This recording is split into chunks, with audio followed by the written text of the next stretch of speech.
Hello everybody. I know it's been quite a long time since we've filmed one of our little YouTube videos, but I'm going to do another one now, and I'm going to show you some of the new fabric that we've had in the shop. This fabric is showerproof. A bit obvious, it's got umbrellas on it, but we've got it with other designs on. We've got one with sailboats on, one with Wellingtons on, and one with flowers on. It's a showerproof outer, and the inside is fleecy. So maybe as the sun's shining you might not think it's suitable for this time of year, but do you know this is just so useful if you're going to take on holiday. It's really lightweight, it doesn't crease particularly badly, yet if there's a summer shower it's going to keep you dry. It will also keep you warm on those lovely English days when the sun's shining yet the wind's cold. However, if you've got a fabric like this, you could just overlock it off because you don't really want to line it because otherwise you lose the fleecy part. So how do you finish the seams? I'm just going to show you a couple of ways of finishing the seam. One is going to be for the seam construction, and the other is going to be for the raw edges, like on the edge of a facing or on the front of a jacket. So let's start off by showing you how to construct a seam.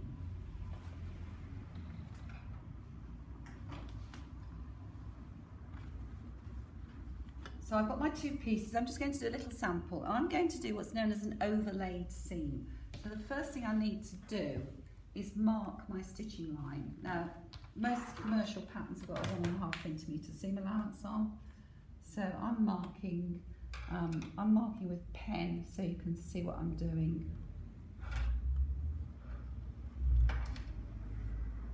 So that's my stitching line. And I'll mark the other piece as well with the stitching line. These drafting rulers are really, really useful for doing these sorts of things. Now, if you're going to do an overlaid seam, what happens is that stitching line will match up onto that stitching line, so you'll get a seam that shows on the right side of the work and a seam on the wrong side of the work. This is a good seam because it's very, very flat, but if I just did it like that, it might look a little bit boring. So what I'm going to do is I'm going to take my pinking shears and I'm going to trim off the edge. So I've got a nice zigzagged edge. This fabric just doesn't fray, which is great. And this is a really good tip for these fabrics that don't fray, because I don't want to see overlocking on this. I trim off that edge, and I trim off this edge.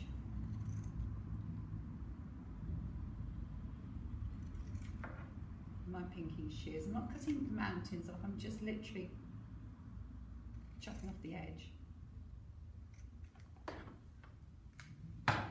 And then I put the one seam on top of the other. And it would depend on the garment where the seam was, because usually you'd overlap towards the back. And I notch that stitching line up with that stitching line and pin it.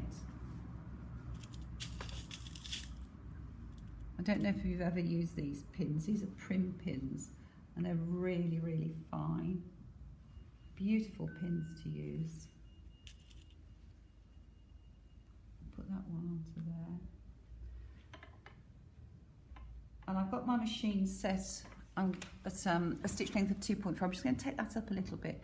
You might find you need a walking foot to do this fabric, or you might find you need a Teflon foot so that it glides through your machine. There's always a danger with these backed fabrics that they stick, but this one is usually pretty good, and these Janona machines certainly will sew most things. So I'm going to make my seam. You need a new needle. I've just got a new size 14 in, nothing special.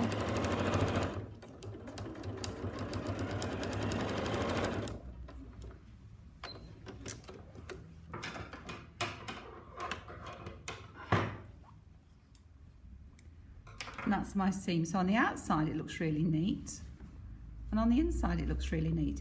If you think that's a little bit too much of an overlap on the outside, you could always trim down again and make it narrow. But this fabric is great for casual wear, children's raincoats, and it is showerproof. You run it under the tap and the water just drops off it. Is that neat? I really like that finish. However, so that's how you do your seams. That would look great on a patch pocket all around the edges. What about an edge? If you've got just an edge on your fabric. So on something like a facing, you'd have an edge. You might have an edge at the front if it hasn't got a facing on it and you haven't cut one. But if that was the case, what I would do is I would bind it.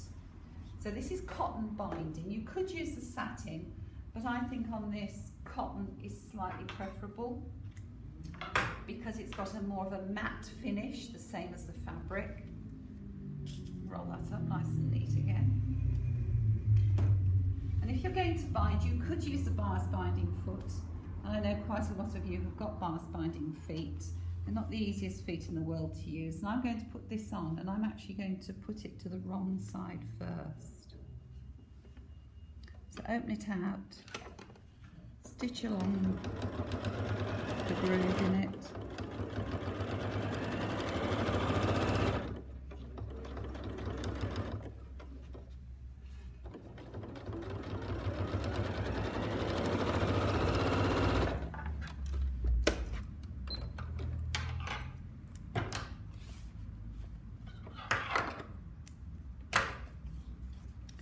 And then if we wrap it to the other side, you probably want to take this to the iron and do this. And pin it. And this is when you discover the fabric actually is quite tough to pin.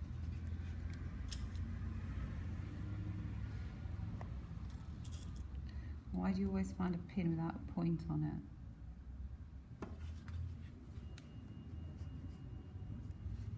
And then what we're going to do is top stitch it down.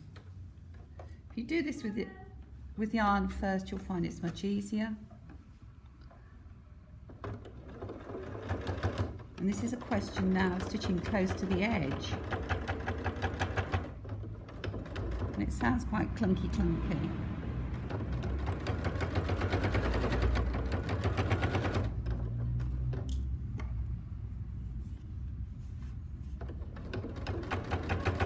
Try not to fall off the edge.